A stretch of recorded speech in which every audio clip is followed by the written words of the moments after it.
So I recently saw the new Halloween film at the cinema. I've had a fair few friends and stuff ask me what I thought of it, because the film got relatively good reviews and there's a lot of hype around it. It's just going to be a very brief review. Um, I thought it was okay. I didn't think it was amazing. There was nothing massively bad about it, but nothing massively good either. Um, it kind of paid homage to the earlier Halloween films. It was very similar in a lot of ways, slightly modern aspects to it as well. But yeah, ultimately I felt it really lacked something. It wasn't as it didn't have the kind of power and the kind of scariness of the first two films that was so good. I think pretty much all the Halloween films, all the ones that John Carpenter hasn't been involved in the writing process of, haven't been as good. Well, I mean, most of them have been really quite poor. And I kind of feel this is Hollywood's latest thing of taking a really successful franchise and just trying to make a quick buck by trying to sort of piggyback on the back of something that was successful before. It was okay. I mean, there were some good plot elements. They two journalists go and see Mike Myers at the beginning, and they've got him sort of facing out, and they produce the mask that he originally wore in the original killing spree, and he doesn't turn, but you hear all the other inmates in the mental asylum he's sort of trapped, he's serving time in, all go crazy, and these crows start sort of crowing and stuff, and it's a creepy scene. It's a good scene. It's well done. Of course, inevitably later on, Mike Myers escapes, reunited with the mask, and begins his killing spree again. But it's just not as well done as the original film. They've tried to be as similar as they can, but it's just the plot isn't as good. It's not as sort of scary. Mike Myers isn't as intimidating. Ultimately, one of the things for me that I didn't like about it was that Laurie from the original films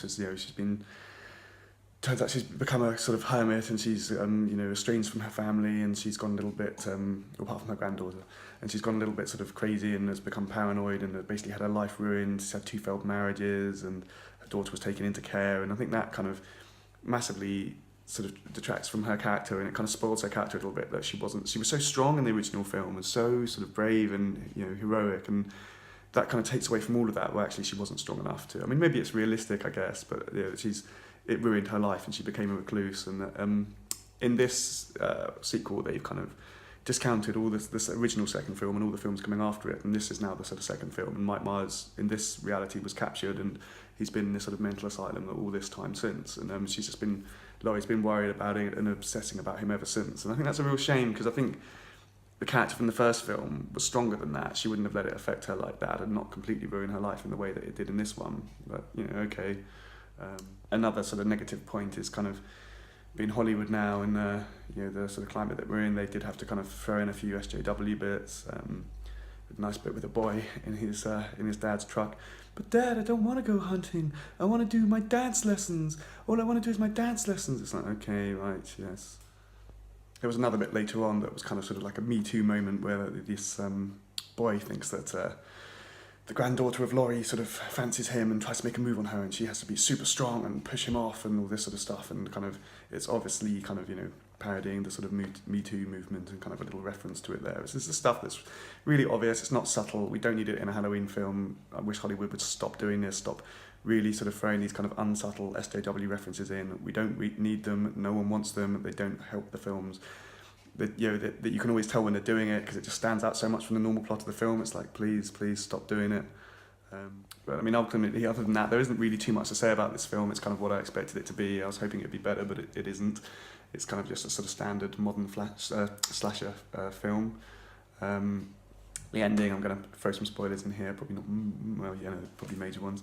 Obviously, where they kill Mike Myers. The ending doesn't really make sense. It was a bit kind of, turns out Laurie's established this sort of crazy, in her sort of hermit layout where she lives, she's got this sort of crazy bit that looks like a sort of safe room, but when she tricks Mike Myers into going into it, it's actually a bit to trap him, and she manages to sort of blow him up.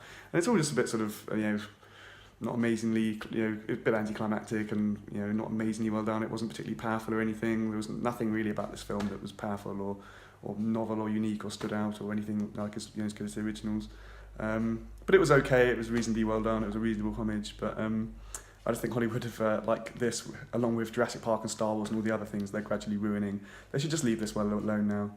It was okay. It was enjoyable enough. You know, I watched it a few days before Halloween. I'd give it probably a 6 out of 10. It's okay. It's a reasonable watch, but nothing like the original. So I just wish Hollywood would stop trying to make money out of things that were good in the past, and hopefully now in the future, I feel like they'll probably make more sequels to this, but I really hope they just leave it alone.